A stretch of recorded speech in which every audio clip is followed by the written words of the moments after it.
Hello guys, आज मैं explain करने वाली हूँ न्यू कोरियन ड्रामा जिसका टाइटल है बैड मेमोरी इरेजर। तो चलिए स्टार्ट करते हैं। एपिसोड फर्स्ट की शुरुआत में हम एक पास्ट का सीन देखते हैं जो कि 2007 का होता है और हम इस ड्रामा के मेन लीड को देखते हैं जिसका नाम लीगुन होता है। साथ में इसका छोटा भाई लीसिन होता है। इनकी मॉम का नाम जीसुन और डैड का नाम सियोकडो होता है। लीगुन बहुत ही फेमस टेनिस प्लेयर होता है और यहाँ पर जूनियर वर्ल्ड चैंपियनशिप चल रही थी। लीगुन को जीतने के लिए सिर्फ एक पॉइंट की जरूरत थी, लेकिन सामने वाला प्लेयर गलती से अपने रैकेट को छोड़ देता है और वो रैकेट लीसिन को लगने ही वाला था, लेकिन लीगुन बीच में आ जाता है और वो रैकेट लीगुन के सर में लगता है और वो नीचे गिर जाता है।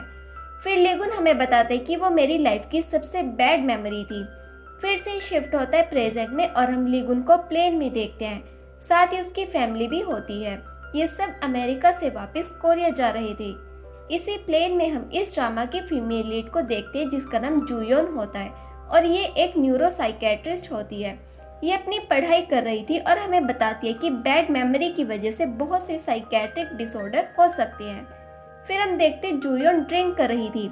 यहाँ पर लीगुन भी आ जाता है और वो अपने एक इन्विटेशन कार्ड को देख रहा था जो कि रीयूनियन का होता है।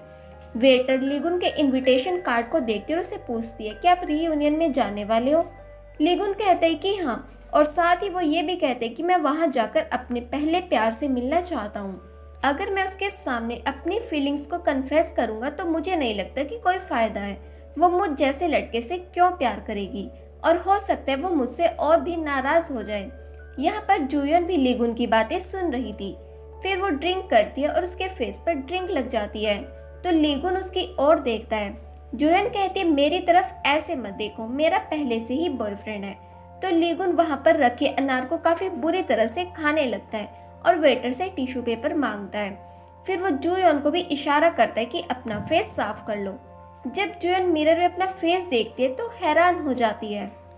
लीगुन उसे टिश्यू पेपर देता है और कहता है मैं तुमसे फ्लर्ट करने की कोशिश नहीं कर रहा था, लेकिन टिश्यू पेपर देते हुए वो गिर जाता है और उसका अंगूठा जूयन के लिप्स पर लग जाता है। वो जूयन से कहते प्लीज मुझे माफ कर देना, तुम ठीक तो हो ना। जूयन उसे बताती है कि मेरा एक दांत टेम्पररी है और वो अपने दांत को चेक करने लगती है। लीगुन फिर से उसे माफी मांगता है, लेकिन तभी किसी प्रॉब्लम की वजह से प्लेन जोर जोर से हिलने लगता है और ये दोनों भी इधर उधर गिर रहे होते हैं।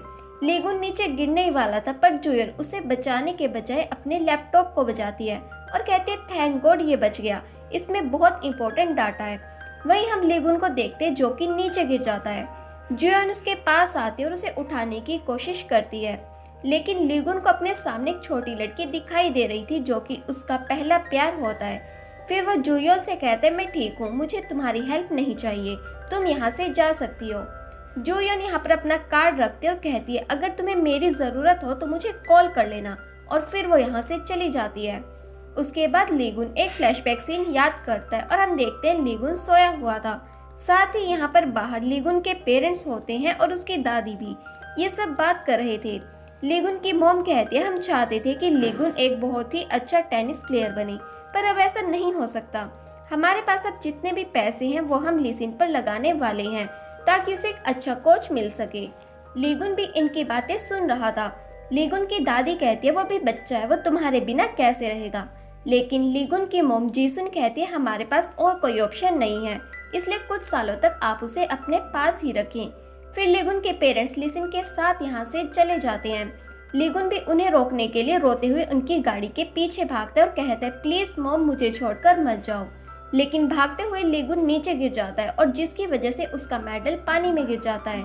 लीगुन उस मेडल को देखने लगता है पर वो खुद भी पानी में गिर जाता है।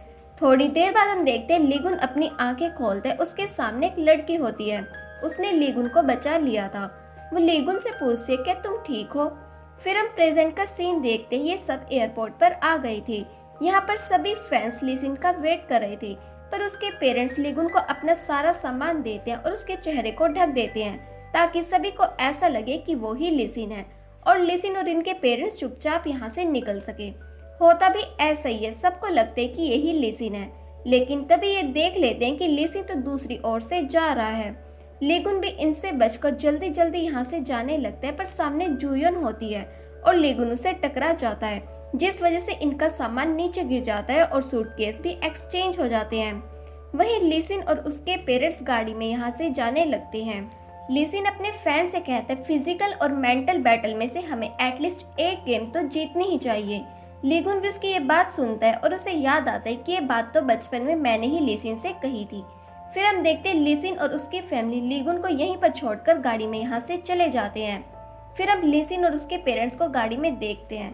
तब इन्हें पता चलता है कि लीगुन को तो वो वहीं पर छोड़ आए। फिर ये लीगुन को मैसेज करते और कहते तुम लिसिन के क्रेडिट कार्ड को यूज करके टैक्सी लेकर आ जाना। तब यहाँ पर जूयन आती है। वो लीगुन की ओर देखती है। उसे देखकर लीगुन अपना फेस छिपाने लगता है। फिर जूयन यहाँ से चली जाती है। अगले सीन में हम जूयन को हॉस्पिटल के अंदर देखते हैं। वो अपनी प्रेजेंटेशन दे रही थी और साथ ही वो ये भी कहती है कि माउस नंबर 107 हमारे पास आ गया है। 3 महीने पहले जब ये चूहा खाना ढूंढ रहा था तब इसे इलेक्ट्रिक शॉक लगा था, जो कि इसके लिए एक बैड मेमोरी है। हर किसी की लाइफ में कोई ना कोई बैड मेमोरी जरूर होती है, लेकिन क्या हो अगर आप उसे हमेशा के लिए इरेज कर दो, यानी कि अगर आपके पास बैड मेमोरी इरेजर हो तो।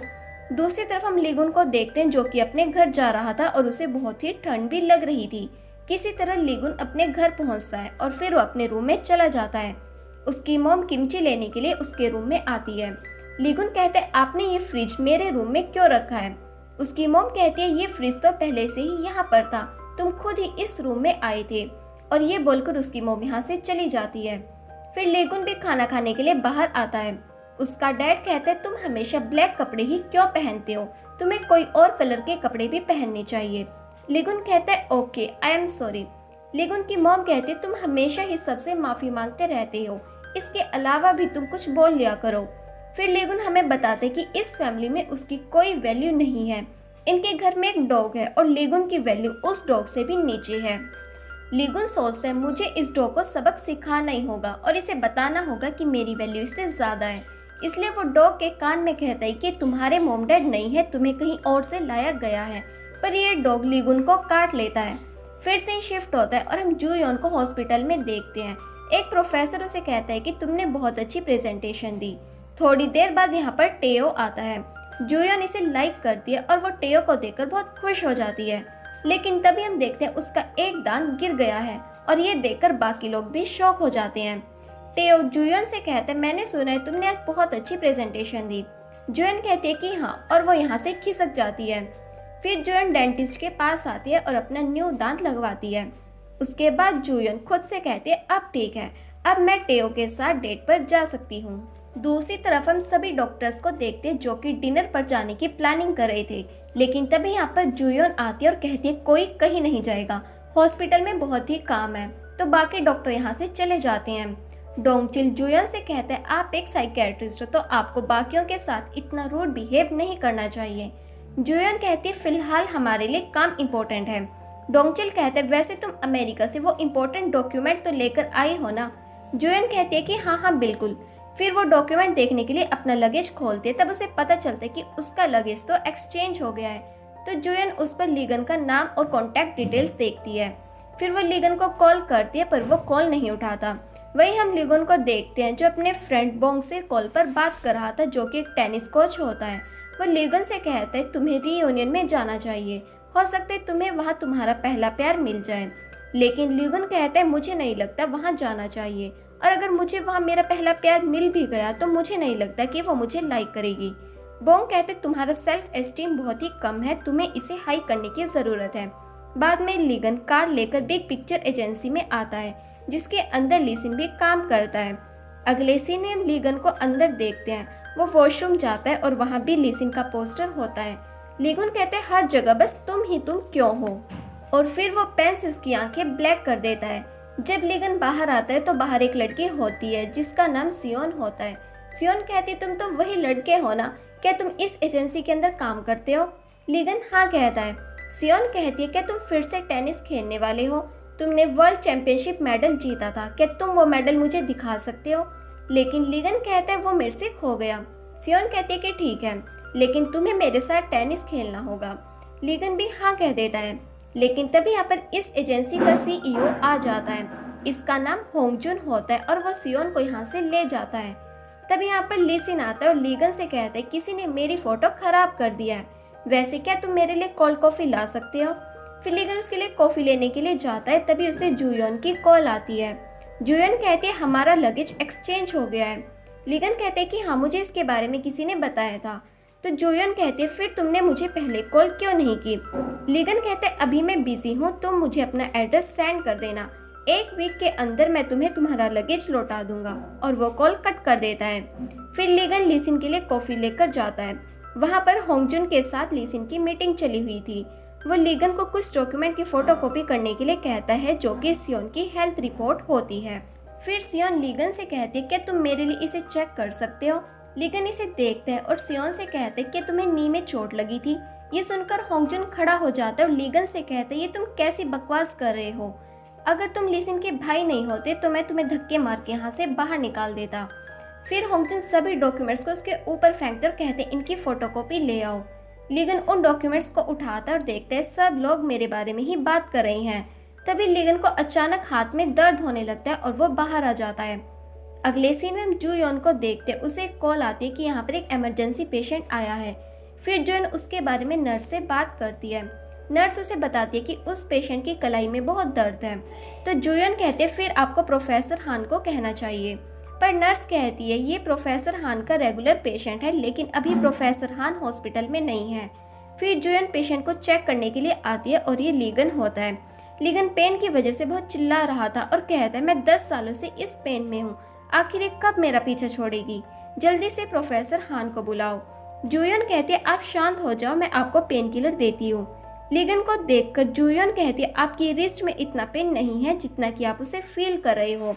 इसी बात को लेकर इनके बीच बहस भी हो जाती है। जूयन कहते हैं ये सब आपकी बैड मेमोरी की वजह से हो रहा है। तो लीगन कहते हैं मुझे आपके ट्रीटमेंट की ज़रूरत नहीं है और ये बोलकर वो यहाँ से जाने लगता है। लेकिन जूयन कहती क्या आप अपने पहले प्यार से नहीं मिलना चाहते, तुम्हें उससे मिलना चाहिए, हो सकता है तुम्हारी बैड मेमोरी गुड मेमोरी में चेंज हो जाए। लेकिन लीगन कहता है अगर गुड मेमोरी ही बैड मेमोरी में चेंज हो गई तो क्या तुम उसकी रिस्पॉन्सिबिलिटी लोगी। पर जूयन कुछ नहीं बोलती। फिर लीगन यहाँ से चला जाता है। बाद में जूयन उसके बायोडाटा को चेक करती है, तब उसे पता चलता है कि इसका नाम लीगन है और ये तो वही है जिसके साथ उसका लगेज एक्सचेंज हो गया था। जूयन भागकर बाहर आती है पर तब तक वो यहाँ से जा चुका था। अगले सीन में लीगन बोंग के साथ होता है और उसे कहते हैं कल तुम रीयूनियन में जाने वाले हो, क्या तुम मेरे लिए उस लड़की को ढूंढ सकते हो जो कि मेरा पहला प्यार है, एटलीस्ट उसका नाम तो पता कर लेना। फिर हम देखते हैं जब लीगन घर जा रहा था, जूयन ने उसे वॉइस मैसेज किए थे। लीगन उन्हें सुन रहा था। जूयन कहते मुझे माफ़ कर देना, मुझे हॉस्पिटल में तुमसे इस तरह से बात नहीं करनी चाहिए थी, लेकिन तुम्हें अपनी बैड मेमोरी से बाहर आने की कोशिश करनी चाहिए। ये सुनकर लीगन जूयन को कॉल करते और कहते हैं कल सुबह मैं तुम्हें तुम्हारा बैग हॉस्पिटल के बाहर दे दूंगा। जूयन भी कहती है कि ठीक है। अगले दिन हम लीगन को लीसिन के साथ देखते हैं। लीसिन उसका रीयूनियन इनविटेशन कार्ड देखते और कहता है कि तुम रीयूनियन में जाने वाले हो, लेकिन लीगन कुछ नहीं बोलता और उससे वो इनविटेशन कार्ड ले लेता है। लीसिन कहते क्या मैं भी तुम्हारे साथ चलूं, इससे तुम्हारा स्टेटस भी बढ़ जाएगा। लेकिन लीगन कहते तुम्हें ऐसा करने की कोई ज़रूरत नहीं है और बाद में वो यहाँ से चला जाता है। फिर लीगन जूयन को कॉल करता है, लेकिन वो कॉल पिक नहीं करती क्योंकि वो बिजी होती है। उसके बाद हम लीसिन को डोंगचिल के साथ देखते हैं। ये दोनों पहले से ही एक दूसरे को जानते हैं। डोंगचिल कहते हैं क्या तुम अभी भी साइकोलॉजिकल केयर ले रहे हो। लीसिन कहते हैं कि हाँ, पर इसके बारे में मेरे कोच को मत बताना। डोंगचिल कहते हैं कि ठीक है। फिर वो लीसिन से कहता है अभी मैं बिजी हूँ और डोंगचिल यहाँ से जाने लगता है, लेकिन उसके हाथ से एक डॉक्यूमेंट पर कॉफ़ी गिर जाती है। लीसिन उसे साफ करता है और पढ़ता है। उस पर लिखा था बैड मेमोरी इरेजर। तो वो डोंगचिल से पूछता है क्या हम अपनी बैड मेमोरी को इरेज भी कर सकते हैं। डोंगचिल कहता है हम उन्हें इरेज नहीं कर सकते, लेकिन छिपा ज़रूर सकते हैं। फिर हम डॉक्टर्स को देखते जो कि उस माउस को बाहर निकाल रहे थे, क्योंकि जूयन ने उसी माउस के ऊपर अपनी प्रेजेंटेशन देनी थी। वहीं जूयन भी जा रही होती है, लेकिन रास्ते में वो जोर से डॉक्टर नाम कहती है, जिसकी वजह से ये दोनों डॉक्टर घबरा जाते हैं और इनके हाथ से माउस का बॉक्स छूट जाता है। पर जूयन किसी तरह उस बॉक्स को पकड़ लेती है, लेकिन ये देखते हैं कि इसमें माउस तो है ही नहीं। ये देखकर वो शॉक हो जाते हैं और वो माउस इसी हॉस्पिटल में यहाँ वहाँ भाग रहा होता है। जूयन और उसके टीममेट उसे पकड़ने के लिए उसके पीछे भागते हैं। दूसरी तरफ हम देखते हैं लीगन को लीसिन का मैसेज आता है कि थोड़ी देर बाद हॉस्पिटल के बाहर मुझसे मिलना। वहीं वो माउस भागते हुए हॉस्पिटल से बाहर आ जाता है। तभी बाहर लीगुन गाड़ी लेकर आता है और वो माउस गाड़ी के टायर के नीचे आकर मर जाता है। जूयन भी वहीं होती है। लीगुन गाड़ी से बाहर आता है और देखता है वो माउस तो मर गया है। वो जूयन से कहते हैं कि मैंने ये गाड़ी आज ही धोई थी। ये सुनकर जूयन को गुस्सा आता है और वो कहती है तुम्हें इस माउस से ज्यादा अपनी गाड़ी की पड़ी है। लीगुन कहते हैं मुझे माफ कर देना, क्या ये तुम्हारा पेट था? इसके बदले में मैं तुम्हें पैसे दे दूंगा। ये सुनकर जूयन को और भी ज्यादा गुस्सा आ जाता है और वो कहते इसने इंसानों के लिए अपनी लाइफ सैक्रिफाइस कर दी। क्या तुमने कभी किसी के लिए सैक्रिफाइस किया है? लीगुन कहते क्या तुम ये कहना चाह रही हो कि ये माउस मुझसे ज्यादा कैपेबल है? वही हम सबको हॉस्पिटल के अंदर देखते जो कि जूयन का ही वेट कर रहे थे। बाद में जूयन अंदर आती है और उस मरे हुए माउस को दिखाती है और सबसे कहती है हमने इसकी बैड मेमोरी मिटा दी थी, लेकिन 30 मिनट पहले इसकी डेथ हो गई है। पर हम नेक्स्ट एक्सपेरिमेंट करने वाले हैं जो कि नंबर 108 होगा, लेकिन ये एक्सपेरिमेंट हम इंसान पर करने वाले हैं। अगले सीन में हम जूयन को मीटिंग रूम में देखते वो सबको बता रही होती है कि आपको हमें एक और चांस क्यों देना चाहिए। साथ ही वो ये भी कहती है कि मैं अपना 100% दूंगी। और फिर वो एक पास्ट का सीन याद करती है जब वो एक जगह पर जा रही थी और उसके हाथ में डॉल होती है। प्रेजेंट में जूयन कहती है अगर किसी का कोई पास्ट है भी तो इसका मतलब ये नहीं है कि वो अपनी बैड मेमोरी में अटका रहेगा। मैं पूरी कोशिश करूंगी उन्हें उनकी बैड मेमोरी से बाहर निकालने की। अगले सीन में हम लीगुन को देखते जो कि पानी में कूद जाता है। बाद में लीगुन को हॉस्पिटल लाया जाता है, साथ में लीसिन होता है। यहाँ पर जूयन भी होती है और इसे बताया जाता है कि लीगुन ने हान रिवर में कूदकर सुसाइड करने की कोशिश की है। लीसिन काफी सैड होता है और डोंगचिल से कहते हैं प्लीज मेरी हेल्प करो। वहीं अंदर लीगुन की सर्जरी स्टार्ट हो जाती है।